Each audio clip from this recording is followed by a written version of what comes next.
The 2025 Maserati Gran Turismo Folgore 110, which is a special edition, only 55 examples, 45 different colors you could choose from with the Gran Turismo. This is off the same body as the Gran Turismo with the 800-volt architecture. I'm Anthony from Supercar Throttle, and I'm going to get to the point. Is this better than going to the Trofeo? Because you're going to save a little bit of dough here. This is just over 212,000 MSRP. LED headlights, daytime runnings.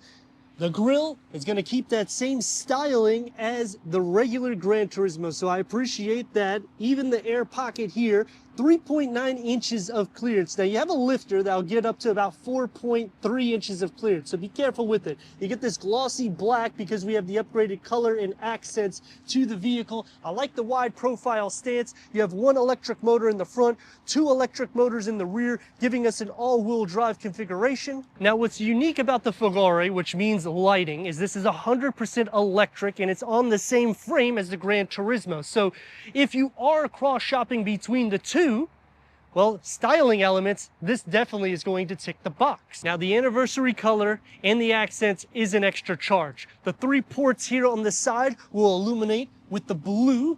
It's an 800-volt architecture with an adaptive auto leveling suspension. Now the front does not open, but we have a 92.5 kilowatt battery, but only 83 kilowatts is usable, and that's producing 751 horsepower, 995 pound-feet of torque compared to a 1-speed transmission, giving us a total range of 233 miles. On a level 2 charger, it's going to be about 9 hours. That's a 240 volts. On a level 1, it's going to be 60 hours. And that's getting a 0 to 60 at 2.7 seconds with the top speed at 202 miles per hour. And it's achieving 85 mpges for the city, 81 mpges for the highway. And the reason why you stress the architecture is because you have the most powerful charging capabilities.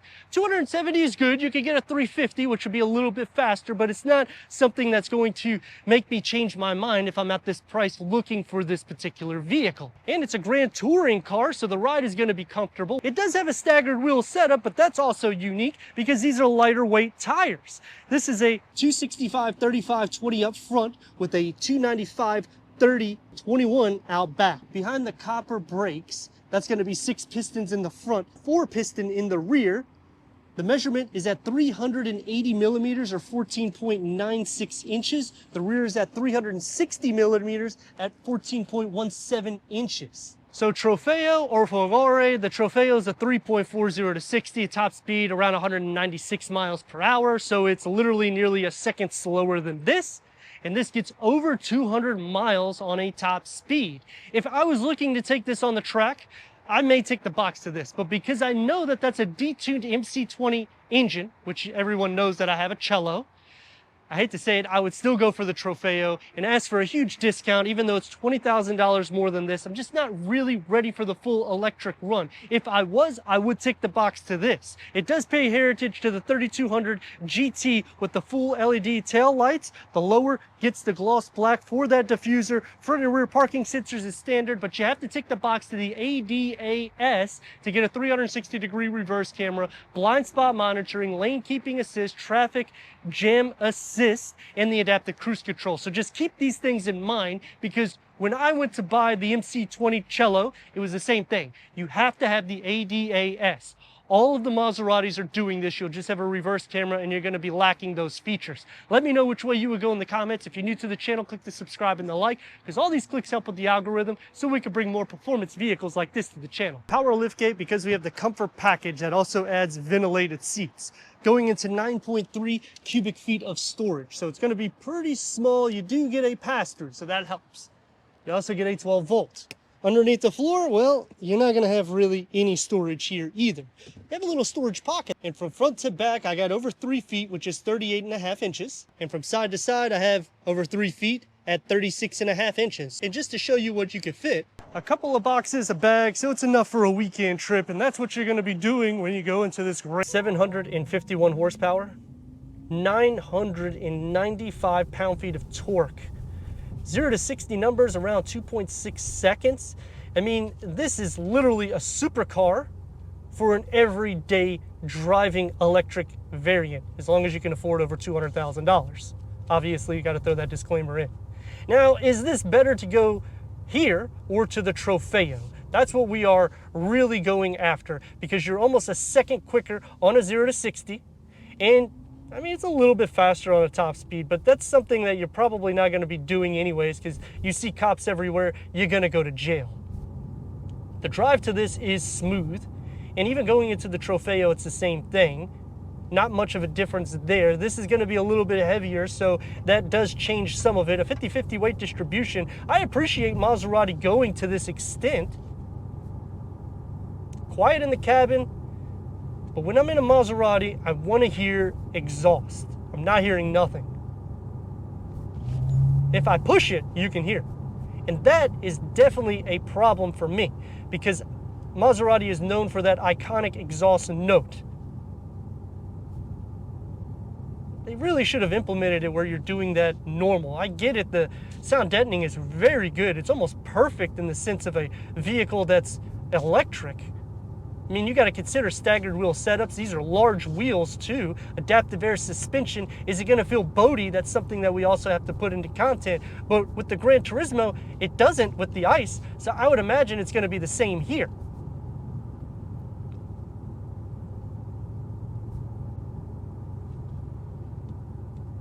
We're going to check the brakes and the turn radius all at the same time. 6 pistons, 4 pistons, it should stop on a dime. And it does. Turn radius, doesn't feel boaty when I'm doing this. Let's rock and roll. My God. Fast is unheard of. I mean, when you go into these electric vehicles, they just go above and beyond. It literally takes the breath out of you. The G-force that you get is crazy. The wow factor is amazing. So really the major difference that I have is that I don't hear that exhaust note, which some people don't like the V6 twin turbo exhaust. They prefer the V8, which is an amazing vehicle, don't get me wrong. But the detuned MC20 engine is definitely a treat. I mean, it's hard for me. As I'm driving this, I'm feeling more confident in saying, you know what, maybe I should buy this one because it's a special edition. Only 55 copies in the world. It literally does everything, and I can drive this everywhere. I can't do that with my cello. The negative, though, is I do have to charge at least 18 to 37 minutes on a DC charge, and that's fast charge heavy. All night is going to be over 11 hours. You don't want to keep charging it, though, in a sense of I need it to be at 100% all the time, because that's going to diminish the battery. You want to keep it really at that 10 to 80%.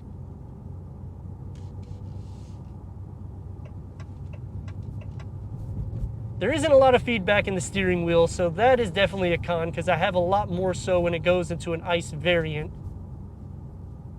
But the power that you're getting, the smooth drive, the clearance being over 4 inches as long as I'm not in sport mode, or actually I could do it in sport mode, but as long as I'm not in Corsa mode, that is something that definitely is intriguing. It's a 2+2 sports car, so I have plenty of space for the front. The rear doesn't have really anything, and you do not have a lot of cargo capacity because there's no frunk. There isn't really anything here. You get a couple of cup holders. I mean, come on, you're not gonna be taking this to McDonald's. To sum it up, the build quality is good. The styling is excellent. The power, it's amazing. Charging is efficient for the type of vehicle it is. Pricing isn't really bad for what you get overall as a package. Yeah, you do have to add safety packages. You do have to add a few things that will escalate the price to over $212,000. I mean, I'm gonna stick with my cello, and I'm gonna stick with the Trofeo only because I like that detuned MC20 engine that comes in the Gran Turismo. But if I was going to convert, this is definitely the way to go. I mean, let me know your thoughts in the comments. If you're new to the channel, consider subscribing. Check out this next video right here.